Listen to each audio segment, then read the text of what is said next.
Well, good afternoon, Holy Trinity. This is Pastor Daniel giving you yet another video update. And as you can see behind me, this big piece of heavy equipment can only mean one thing, that our paving project is moving forward, and in a short amount of time we will have a brand new parking lot.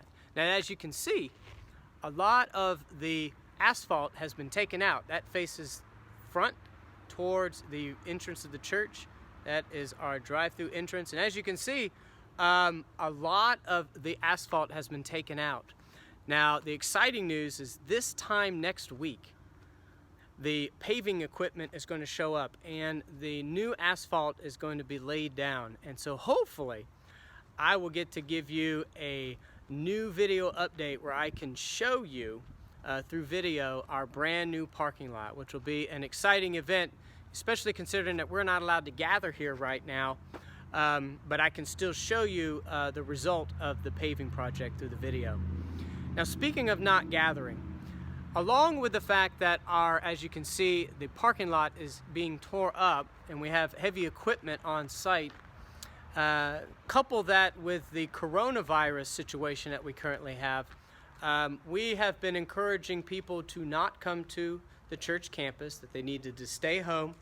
And this even included many of our volunteers and some of our staff, that we are actively encouraging people to stay home right now, that with the construction going on site and with the coronavirus situation, coming to church is simply just not a good idea at this time.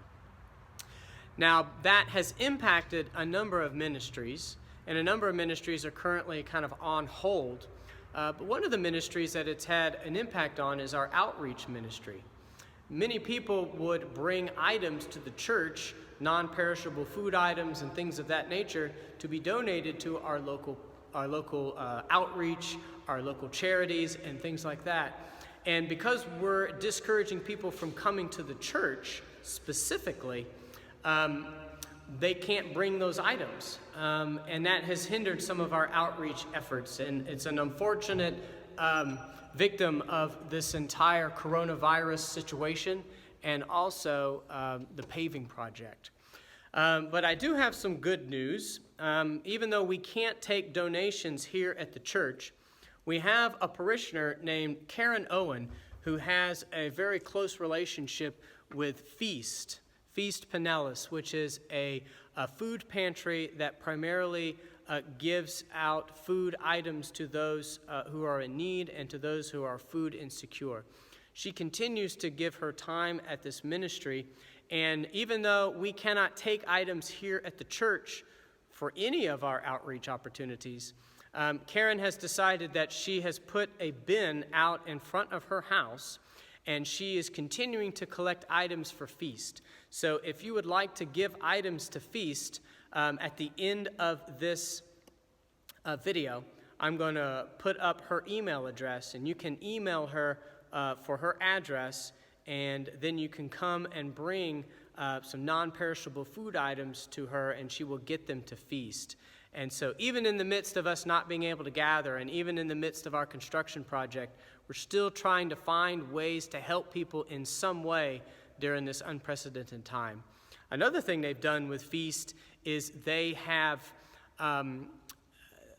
started making masks for the volunteers at Feast. You see, another one of the problems with all of our local outreaches and charities is they need to protect themselves. And a lot of their workers, if they can't protect themselves from the coronavirus, then they have to stay home. And so people have begun donating masks and things for the volunteers of various organizations so that they can continue their good charity work.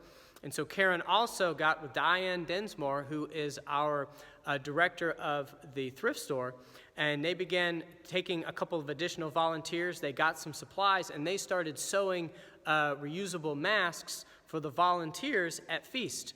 And if you've been on our recent Facebook page, you've seen some pictures of these masks, and I will try to get a couple of them up on our website and in the email for this video. So again, even in the midst of this completely unprecedented time, and in the midst where we're not supposed to be gathering and being in contact with one another, We still have people within our midst that are finding a way to reach out and to assist and help those who are in the greatest need in our community. And so kudos to Karen Owen for spearheading all of the efforts there at Feast, and kudos to Diane for sewing these masks, and also those other volunteers that are sewing masks for the Feast ministry. And I will get their information up, so if you wish to donate items to Feast, you can have access to that. A couple of other notes are about our worship. This coming Sunday is going to be Palm Sunday, and even though we can't gather in our normal means and have our palm procession, our lovely altar guild has decorated the chancel space, and so we have palms on the altar, we have palms behind the altar, and we have changed our liturgical color to red, and so which would be appropriate for our Palm Sunday service, which will be coming to you virtually on Sunday. A couple of other announcements include our offering and our tithe. People are continuing to ask, can they continue to give to the church? Are we going to have staff at the office? We are having staff at the office, but in a very limited capacity.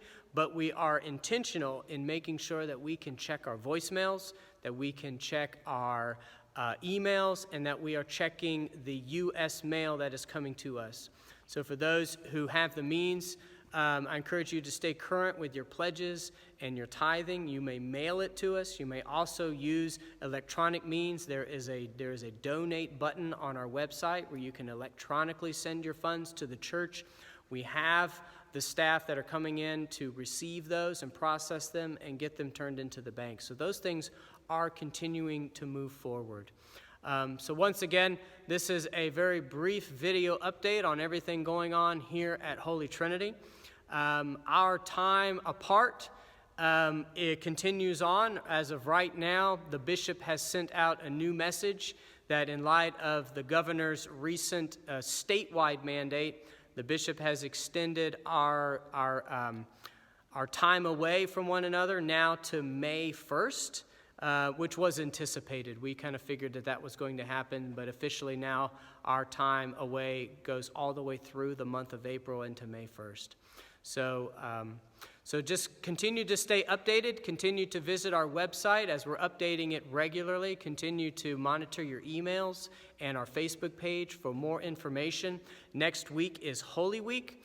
I will be working on some condensed and shortened video liturgies and reflection services for Maundy Thursday, Good Friday, Holy Saturday, and then of course we will have a virtual Sunday morning Easter celebration. So once again, until I get to see each and every one of you again in person, my blessings and prayers are with each and every one of you, and I look forward to seeing you soon. Bye-bye.